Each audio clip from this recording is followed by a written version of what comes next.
Estados Unidos no tiene ninguna reivindicación territorial en el Mar del Sur de China, por lo que surge la pregunta de cómo puede involucrarse Estados Unidos en la región.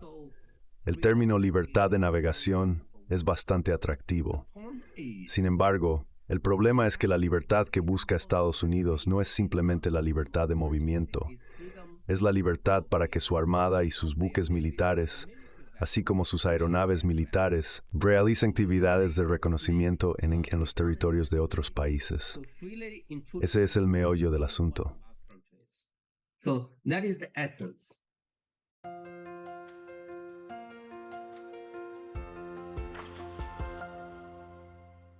Hello everybody.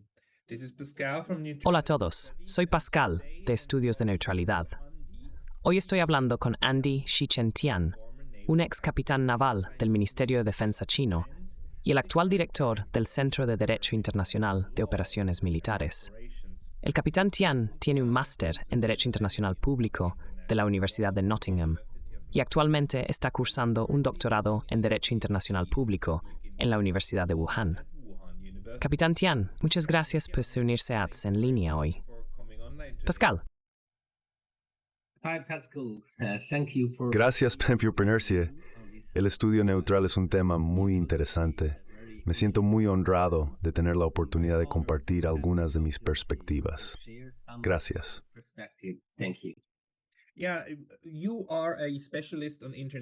Como especialista en Derecho Internacional, puede proporcionar una visión sobre la perspectiva china en los desarrollos actuales, particularmente en lo que respecta a sus operaciones militares en los mares del sur y este de China.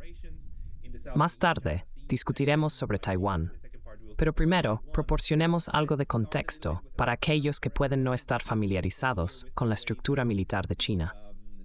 El ejército chino es conocido como el Ejército Popular de Liberación. ¿Puede hablarnos sobre su tamaño, quién tiene el control político sobre él y las diferentes ramas que lo componen?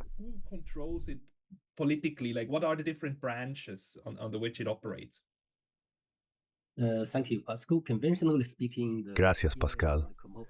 Convencionalmente, el EPL está compuesto por el ejército del EPL, la fuerza terrestre, la marina del EPL, la fuerza aérea del EPL y la segunda fuerza de artillería del EPL. Pero como sabes, en 2015, el presidente Xi Jinping anunció una serie de reformas importantes destinadas a transformar el EPL en una fuerza más moderna y preparada para el combate. La reforma del sistema de liderazgo y mando es una medida significativa en respuesta al llamado a una fuerza militar moderna y especializada, capaz de luchar y ganar guerras en la era de la información. Su objetivo es mejorar la efectividad operacional y la eficiencia de despliegue del ejército, adhiriéndose al principio general de que la Comisión Militar Central ejerza un liderazgo integral, con comandos de teatro responsables de las operaciones militares y los servicios enfocados en desarrollar capacidades. El EPL se esfuerza por mejorar el liderazgo centralizado y uniforme de la Comisión Militar Central y su función de mando estratégico y gestión estratégica. El EPL ha desmantelado el sistema de larga data de departamentos generales, comandos de área militar y la composición de fuerzas dominada por la fuerza terrestre. Y está desde Nordbergnal. New leadership, new management and operational command system. So to answer your question directly and more specific. Para responder a su pregunta de manera directa y específica, la estructura del EPL ha sufrido cambios significativos. El EPL ha establecido órganos de liderazgo para el ejército del EPL, integrando las funciones de los antiguos departamentos generales que eran responsables del desarrollo de las fuerzas terrestres. También ha creado la Fuerza de Apoyo Estratégico del EPL, combinando fuerzas de apoyo estratégico de todos los servicios y los órganos de la Comisión Militar Central. Además, la segunda fuerza de artillería ha sido renombrada como la Fuerza de Cohetes del EPL y se ha establecido la Fuerza de Apoyo Logístico Conjunto del EPL, integrando fuerzas estratégicas y de nivel de campaña, principalmente para apoyo de propósito general. Como resultado, el EPL ahora consta del Ejército del EPL, la Marina del EPL, la Fuerza Aérea del EPL, la Fuerza de Cohetes del EPL, la Fuerza de Apoyo Estratégico del EPL y la Fuerza de Apoyo Logístico Conjunto del EPL, haciendo un total de 6 servicios. Se ha implementado un sistema de servicios, tropas, liderazgo y gestión del Comité Militar Central. En consecuencia, ajustando la escala y proporción y reestructurando la composición de la fuerza, se han reducido 300,000 personal para mantener la fuerza activa total en 2 millones. Esta es la cifra final, 2 millones. At 2 million. So this is the final figure, 2 million. Second, as for the reorganizing. En segundo lugar, con respecto a la reorganización y establecimiento de nuevos órganos funcionales dentro del Comité Militar Central, el objetivo es optimizar la configuración funcional e institucional de estos órganos. Las antiguas sedes del Estado Mayor General, Departamento Político General, Departamento Logístico General y Departamento de Armamento General, también conocidos como Sidong-bu o los 4 cuarteles generales, han sido reorganizados en 15 órganos. Estos ahora están bajo liderazgo centralizado del Comité Militar Central que asesora, ejecuta y sirve. Finalmente, en lo que respecta al sistema de comando de operaciones conjuntas, se ha mejorado el nivel operativo y el enfoque. Al mejorar los órganos de comando de operaciones conjuntas del Comité Militar Central y establecerlos a nivel de teatro, el Ejército Popular de Liberación ha creado un sistema de comando de operaciones conjuntas ágil y eficiente. Este sistema consta de establecimientos de mando permanentes y especializados tanto para operaciones en tiempos de paz como en tiempos de guerra. Las antiguas 7 regiones militares, Shenyang, Beizhou, Jinan, Nanjing, Guangzhou y Chengdu, han sido reorganizadas en 5 comandos de teatro. Estos son el Comando del Teatro Oriental, Comando del Teatro Sur, Comando del Teatro Occidental, Comando del Teatro Norte y Comando del Teatro Central. Como resultado, también se ha establecido un sistema de comando operacional de comando de teatro bajo el Comité Militar Central. Esta es la estructura general actual del Ejército Popular de Liberación.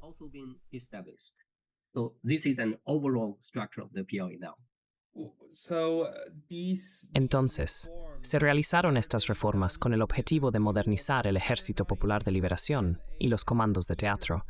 ¿Cómo debo entenderlas? ¿Para qué son? ¿Están destinadas a servir como partes específicas diferentes de la defensa, como la defensa territorial de China? ¿Por qué llamarlo defensa de teatro? ¿Qué significa eso?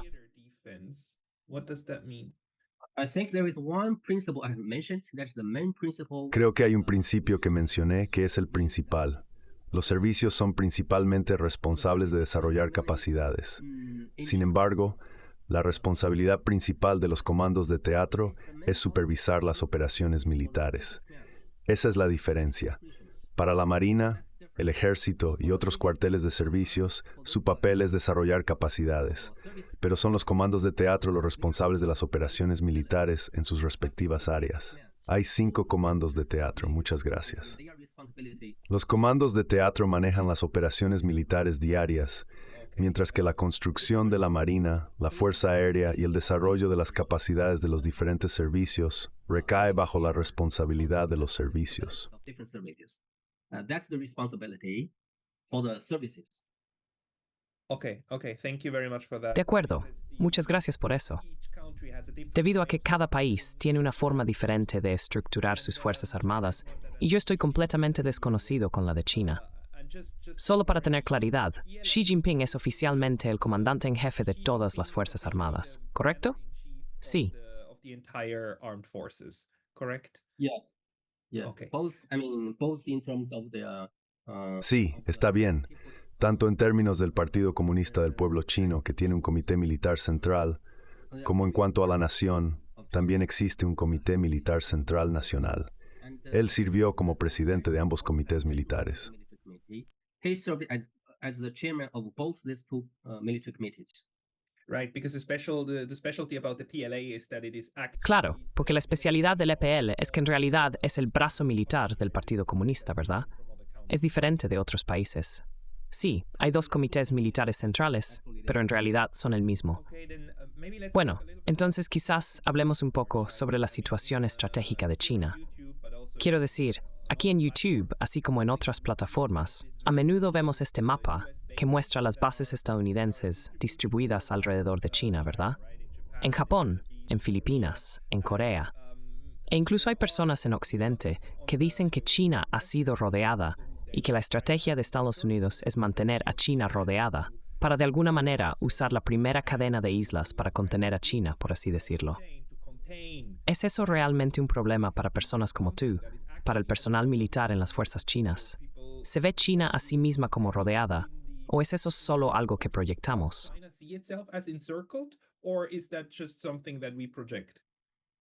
I think many factors play out in answering your Muchos factores entran en juego al responder estas preguntas. Puedo hablar desde perspectivas geográficas, históricas y geopolíticas. Geográficamente, es un hecho que dos cadenas de islas rodean a China, y esto es inmutable. Históricamente, la presencia militar de Estados Unidos en Asia-Pacífico, junto con sus alianzas y asociaciones, son legados de la Segunda Guerra Mundial. Estados Unidos mantiene una presencia militar sustancial en la región de Asia-Pacífico, incluyendo bases clave en Japón, Corea del Sur y Guam, así como varias instalaciones en otros países como Filipinas y Australia. La séptima flota de la Marina de Estados Unidos con base en Yokosuka, Japón, es particularmente significativa por su alcance operativo en el Pacífico Occidental. Estados Unidos tiene alianzas formales con varios países de la región, incluyendo Japón, Corea del Sur, Filipinas, Tailandia y Australia. Estas alianzas a menudo incluyen compromisos de defensa mutua y ejercicios militares conjuntos. Sin embargo, el punto clave es que en los últimos años, Estados Unidos ha aprovechado de manera intencionada y calculada estas presencias, alianzas y asociaciones para mejorar aún más su postura estratégica en Asia-Pacífico. Ha estado ajustando constantemente su estrategia para Asia-Pacífico, aumentando la presencia y las operaciones militares, lo que muchos estrategas chinos ven como parte de una estrategia más amplia para contrarrestar el ascenso de China. which many Chinese strategists view as part of a broader strategy to counter China's rise. El giro hacia Asia comenzó con el señor Obama y continúa hoy en día. ¿Cuánto le preocupa la presencia de Estados Unidos muy cerca de China? En una escala del 1 al 10, ¿cuánto le preocupa?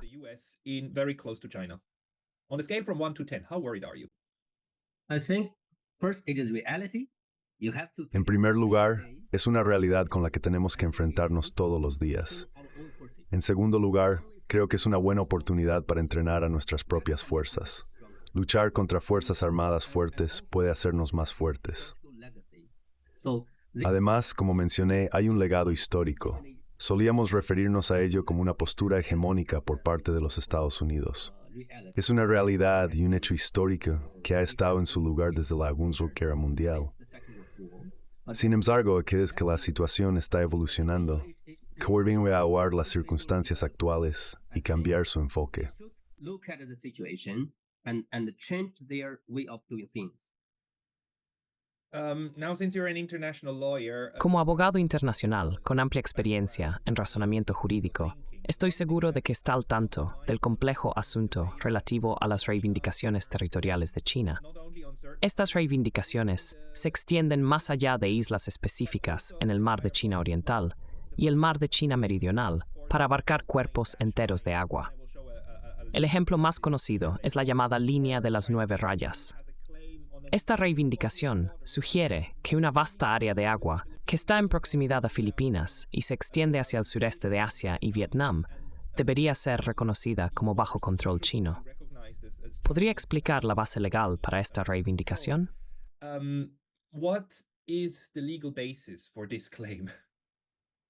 Okay, Pascal, let me first. De acuerdo, Pascal, permíteme primero cuestionar tu pregunta.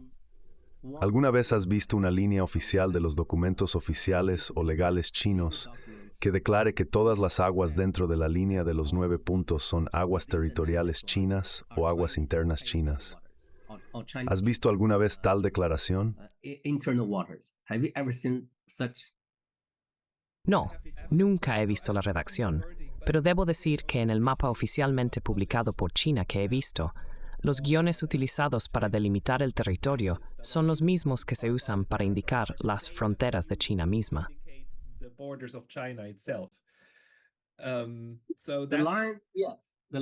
La línea es un hecho. Tenemos la línea. Hay varios nombres. La línea de las 9 rayas, línea punteada. Sin embargo, no hay documentos oficiales que afirmen que reclamamos todas las aguas dentro de la línea de las 9 rayas como aguas territoriales o aguas internas, aguas nacionales. Territorial waters or internal waters, domestic waters. Okay. First, let me clarify on the region of the dotted line. Primero, permítame aclarar la región de la línea de puntos. El gobierno chino, en 1947, encargó la compilación de las aguas de Nanhai Jiudao. En inglés, es un breve relato de la geografía de las islas del Mar del Sur de China. Fue renovado y aprobado, revelando y aprobando Nanhai Jiudao, o Xinjiu Mingcheng Dui Jiao Biao en chino, que es una tabla de comparación de los nombres antiguos y nuevos de las islas del Mar del Sur de China. También dibujaron Nanhai Jiudao Wei Chi Tu, que es un mapa de ubicación de las islas del Mar del Sur de China, en el cual está marcada la línea de puntos. Así que esta es la región. Luego, en febrero de 1948, los funcionarios del gobierno chino publicaron Chonghua Mingguo Xing Cheng Qiu Tu, en inglés, Mapa de los Distritos Administrativos de la República de China, que incluía el mapa de ubicación de las islas del Mar del Sur de China. Esa es la región original de esta línea de puntos, como se muestra en el mapa. Esta posición ha sido seguida por todos los gobiernos desde entonces. Históricamente, hemos seguido esa posición. No me gustaría reiterar las líneas históricas, pero aún así me gustaría mencionar algunos hechos. Las actividades del pueblo chino en el Mar del Sur de China se remontan a más de 2000 años atrás. China es la primera en haber descubierto, nombrado, explorado y explotado y desarrollado las aguas. China también es la primera en haber ejercido de manera continua, pacífica y efectiva la soberanía y jurisdicción sobre ellas.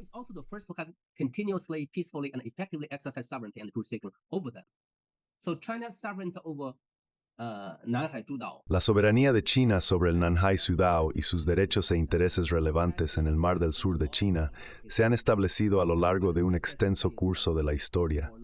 Han sido defendidos por sucesivos gobiernos chinos durante mucho tiempo y son universalmente reconocidos por la comunidad internacional. Específicamente, en cuanto a la reclamación legal, esta es una pregunta que a menudo me hacen.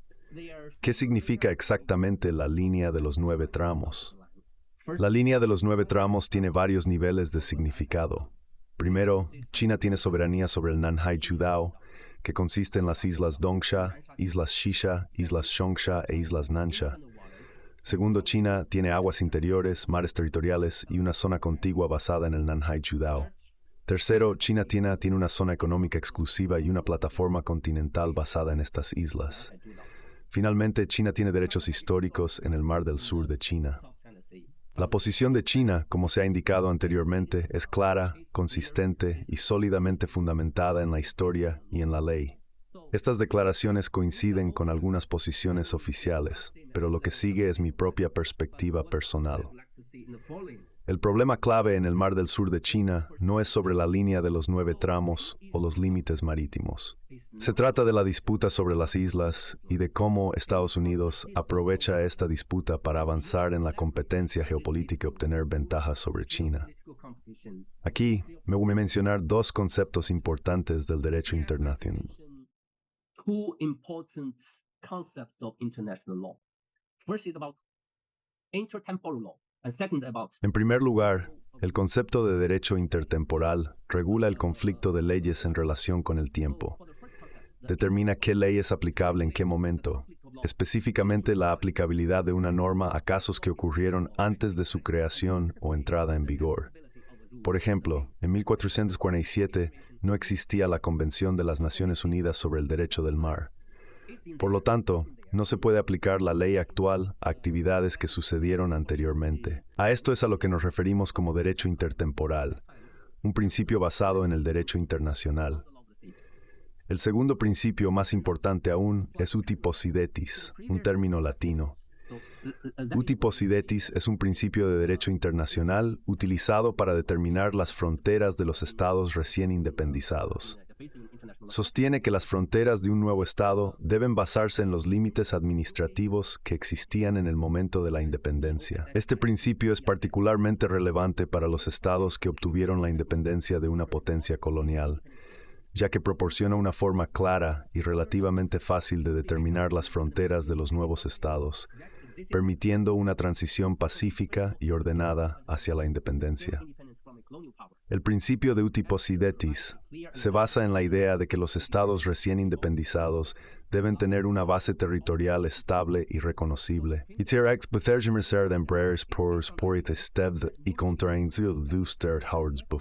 Momento de la independencia. Should be determined by the actual position and control of the territory at the time of independence.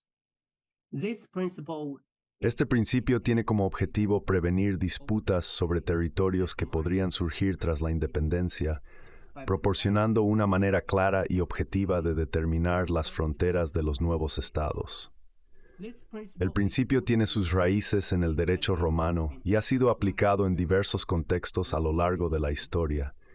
Se aplicó por primera vez de manera amplia en el contexto de la descolonización después de la Segunda Guerra Mundial, cuando muchos estados en África y Asia obtuvieron la independencia de las potencias coloniales. El principio también se aplicó en la disolución de la Unión Soviética y Yugoslavia, así como en otros casos de desintegración estatal. Ese es el trasfondo de este principio. Ahora veamos el caso de Filipinas, por ejemplo. ¿Cuál es el límite de su territorio? Según el artículo 1 de la Constitución de 1935 de Filipinas, el territorio de Filipinas se define por una serie de tratados internacionales. Estos incluyen el Tratado de Paz de 1898 entre los Estados Unidos de América y el Reino de España, también conocido como el Tratado de París, y el Tratado de 1900 entre los Estados Unidos de América y el Reino de España, que incluye la cesión del archipiélago de Sulu, referido como el Tratado de Washington. Adicionalmente, está la Convención de 1930 entre el Reino Unido y los Estados Unidos respecto al límite entre el estado de Borneo del Norte y el archipiélago filipino. Por lo tanto, las Islas Spratly, también conocidas como Islas Nansha, están completamente fuera de los límites del territorio filipino. El mar de China Meridional, China Oriental, son las aguas entre Filipinas y la China continental. El problema clave es el doble rasero en la aplicación del derecho internacional y el uso del derecho internacional para lograr ganancias geopolíticas. Solo se aplica a China, mientras que en otros lugares se considera.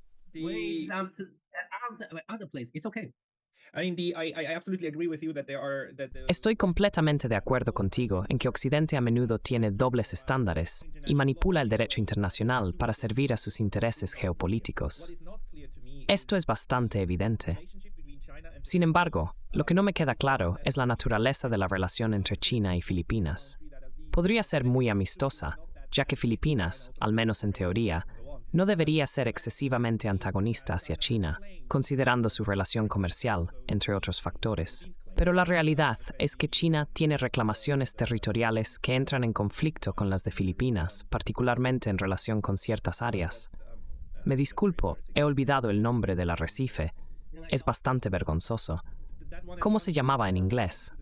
Hay ese y otro al sur. El nombre se me escapa en este momento.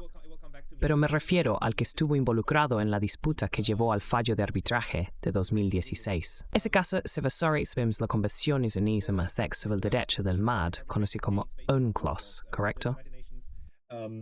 United Nations Convention on the Law of the Sea, right? That both the Philippines and China are signatories to, which is Tanto Filipinas como China son signatarios de un acuerdo que delinea las reglas básicas para determinar qué nación tiene reclamos sobre ciertas aguas y, lo que es más importante para Filipinas, las zonas de pesca. Surge la pregunta de si diferentes arrecifes y atolones crean zonas económicas exclusivas. A pesar de que ambos países son signatarios de este acuerdo, China reclama territorios y aguas alrededor de Filipinas, y su guardia costera persigue regularmente a los pescadores filipinos. Filipinas ha apelado repetidamente a China, enfatizando que sus pescadores han estado pescando en estas aguas durante cientos de años y que estos recursos son vitales para ellos. Incluso después de que Filipinas ganó un caso legal en 2016, Rodrigo Duterte, quien fue elegido ese año, optó por no confrontar a China sobre el asunto. A pesar de su silencio, la Guardia Costera china continuó hostigando a los pescadores filipinos, causando dificultades significativas. Esto plantea la pregunta de por qué China está adoptando este enfoque en lugar de intentar ganarse a Filipinas y alejarla de Estados Unidos.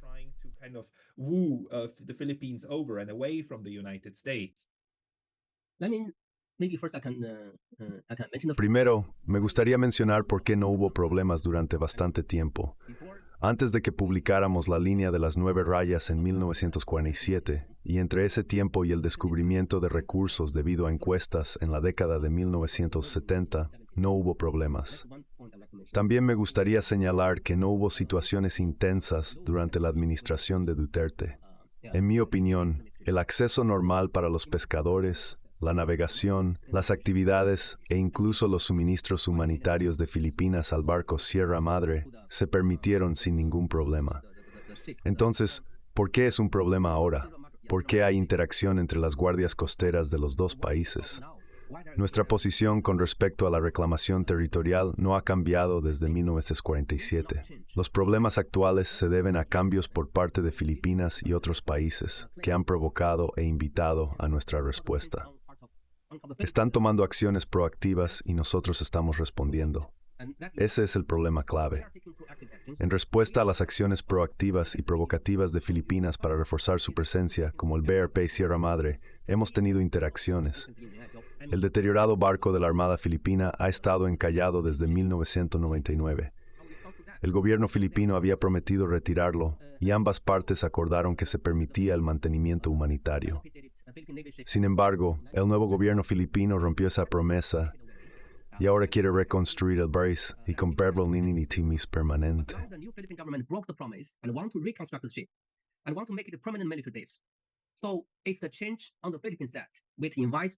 Es el cambio por parte de Filipinas el que invita a nuestra reacción. Hay muchas pruebas. Por ejemplo, en el Senado hay muchos senadores. En agosto, un senador sugirió asignar un presupuesto para construir nuevas instalaciones donde el barco está encallado. Además, el Senado filipino acaba de aprobar su nuevo presupuesto gubernamental. Según una entrevista de CNN, un senador reveló que incluye una parte del presupuesto destinada a mantener o reconstruir algo en esa área en particular. Esto es en respuesta a las acciones proactivas de Filipinas. Hay problemas e interacciones entre las guardias costeras de primera línea de ambos países. También me gustaría mencionar que esto va en contra del espíritu del DOC y el SOC. En particular, China y algunos países de la ASEAN están discutiendo un nuevo código de conducta basado en la Declaración de Conducta Anterior de 2002, el DOC. El texto establece claramente que no debe haber cambios y que se debe mantener el statu quo. Es porque Filipinas está cambiando el statu quo que tenemos que responder. Creo que eso es lo más importante.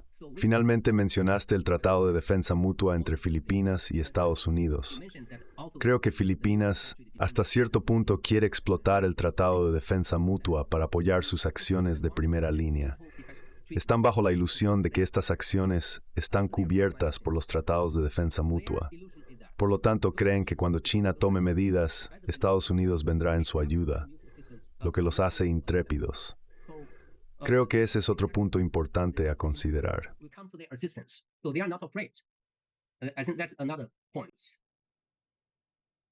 Lo que realmente me disgusta de las disputas territoriales, especialmente en lo que respecta a las islas, es lo triviales que parecen. Es una cuestión de propiedad. O es mío o es tuyo.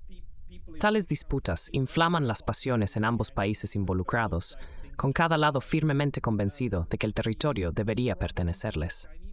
En cuanto a la postura china, está el asunto del fallo de 2016, donde la UNCLOS apoyó completamente la posición de Filipinas. China se eligió no participar en el arbitraje, probablemente porque el caso parecía muy claro. ¿Tienes alguna opinión sobre el fallo de la UNCLOS de 2016?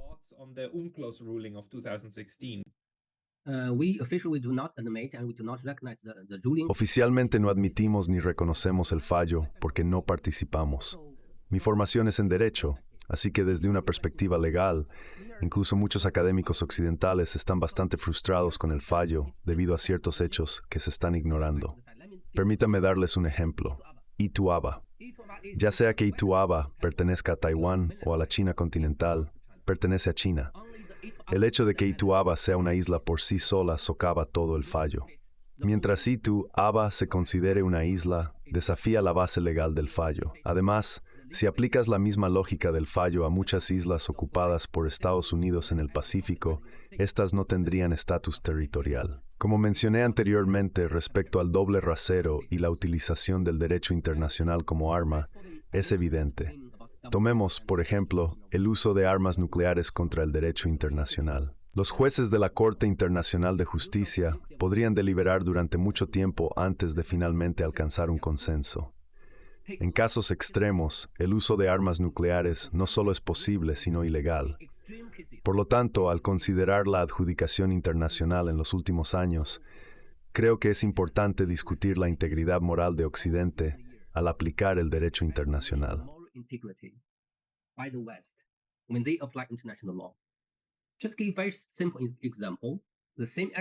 Para dar un ejemplo muy sencillo, consideremos la misma acción cuando es llevada a cabo por Israel en Gaza.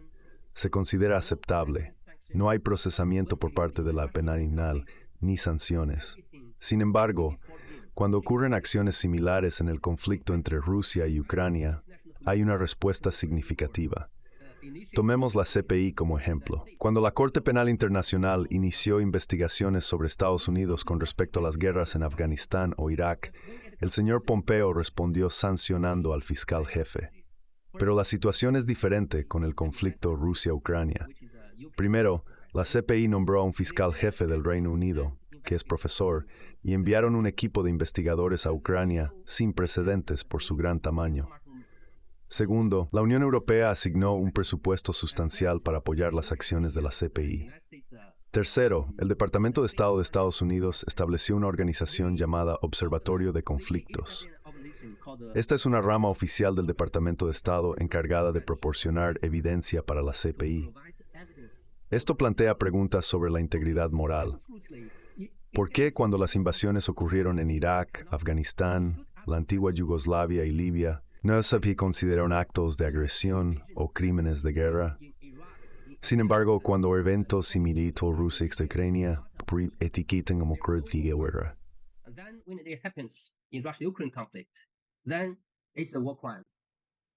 Of course. Por supuesto, no hay duda de que todos los que ven este canal saben cómo Occidente, que incluye no solo a Estados Unidos, sino también a Europa, es hipócrita cuando se trata de sus principios. Estos principios solo se aplican en ciertos escenarios y no en otros. Esto es claro, por lo que cuando discutimos sobre relaciones internacionales, no necesitamos detenernos en este punto. Lo importante es entender cómo diferentes actores utilizan esta arena para hacer valer sus reclamos. Ahora, en cuanto a la libertad de navegación, ¿son un problema para ti o para China las operaciones de libertad de navegación de Estados Unidos? ¿O las ves como algo en lo que tú también participas en el resto del Pacífico?